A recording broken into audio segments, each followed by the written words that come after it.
Shout out to the trappers, we are my back lit. It's D out of Henny man, battle rap trap, and we definitely got the streets.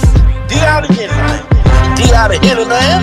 Put it on your YouTube. This is how round 3 was supposed to be. Check it out. Now I spent the first 2 rounds barring him out, so I decided since it's URL, I'm gonna sacrifice the third just so I could talk to the crowd.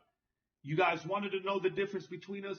Well, today you're about to find out. The first question is sick. Do you remember the first time you ever wrote a rhyme down? You strike me as a dude that heard a couple of songs or you seen it online figuring this is something I want to try out.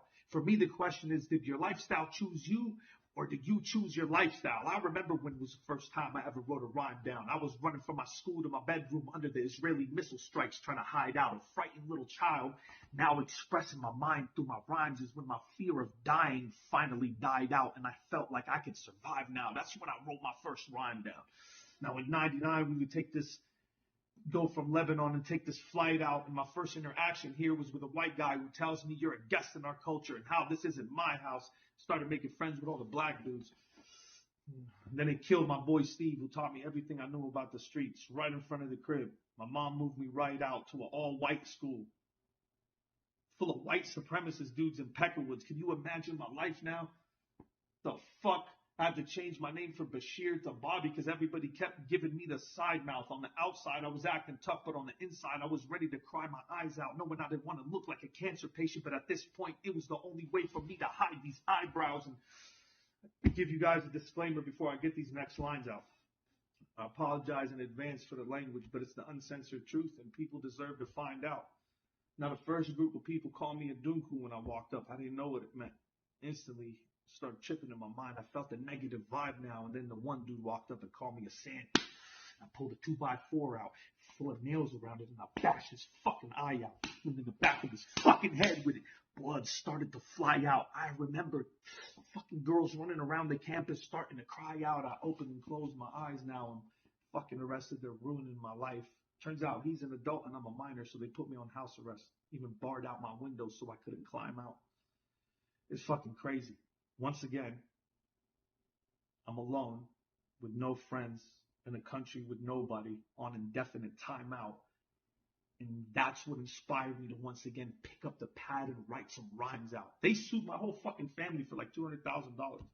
My dad still talks about it till right now. And it's crazy because the world, it's always been this way. The world turned on me and it's the same shit that's happening right now. It's like the same shit that happened with the Arcane situation, the Mass situation, the Easy situation. And it's happening to my career. Whenever I get no more attention, whenever the Mount Rushmore is mentioned, it's crazy. When I first came to this country and America was bombing the fuck out of us, we looked to the black community for protection. I'm talking about hip hop embraced me way before I became a local legend. Back when the woods were chasing after us in every single direction is when we and the black man formed that real connection. I know this sounds corny, but as a foreigner to us, this was an important lesson because America was racist as fuck to us during 9/11. And this is someone who saw me for who I was and ignored my origins and complexion because he was going through the same thing as me. So when he told me what happened to him with those same dudes, I put his livelihood before mine and I gave him my only weapon. Now listen, you know I like to keep gun racks, but back then I only had one strap and I gave him that one strap. I figured if this dude needed it more than me right now, then fuck it, I don't want that. If I'm all he got, I said, fuck that. I seen a kid with so much fear in his eyes and no one he could run to or anyone he could put his trust at. So when he told me that them same motherfuckers that jumped him were going to come back, I was the one that let him run that. He left that same conversation we were having towards the area he told me he got jumped at, and I never saw him again. And I never got my gun back. Now, people probably think I'm pandering, but I don't spit my lines like him. I'll show you guys how this all really ties in the end. Because to me, just merely off that interaction of me and that guy being friends, my writer's block completely vanished and I started firing up the pen and writing rhymes up again. Don't you understand? This shit that we do is from real life experiences. I'm trying to get it through to you, but it's hard when I'm talking to a dude that learned about rapping through YouTube. Dog, you want the truth? I wouldn't be shit without the black culture. And that's the straight truth. Probably stuck playing soccer, somewhere in Beirut.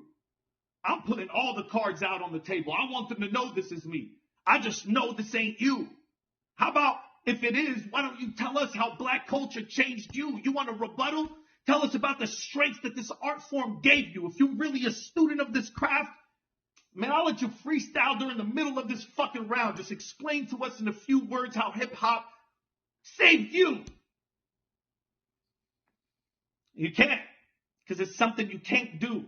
See, for us, hip-hop was a way to make it to America when there was no other way to. I had a dream to be a rapper in the States with 24 hours of electricity at least. That ain't something that you can relate to. Because when we were using this as our real-life experiences that we could escape to, you were watching YouTube and using it as a page template you could copy and paste to. See, you new era spoiled foreigner rappers, I hate you. You make moves like states do. You change moods based on who pays you. You don't pay dues. You just expect to get paid based off of your page views.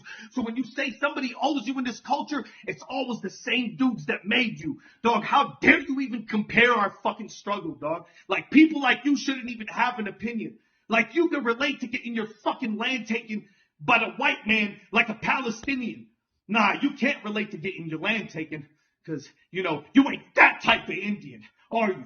Dog, we've always been together in this. We Africans and Arabs, we've always been equal. Dog, when we look at guys like Dr. Malik Shabazz, hero. The Honorable Elijah Muhammad, hero. How many black Hindu political leaders do we have? Zero. Now get your bitch ass out of here. Keep on hitting your chest like a grizzly bear, like you ain't getting killed in here. The only thing your people ever contributed to this culture is the extensions from their women's hair, and it ends right there. Dog, I don't want to hear another religious prayer from this cricket player that screams New Jersey like he's the city mayor when he's from North New Brunswick, a white-collar area next to Edison. He chilling there. He kicked out all the black folks so they could just have the Indians and the rich up there. Dog, you ain't from the hood and you was never really there. You ain't from the slums, dog. You a millionaire. Shout out to the trappers. We are my back lit. It's the out of here. Any man battle rap trap, and we definitely got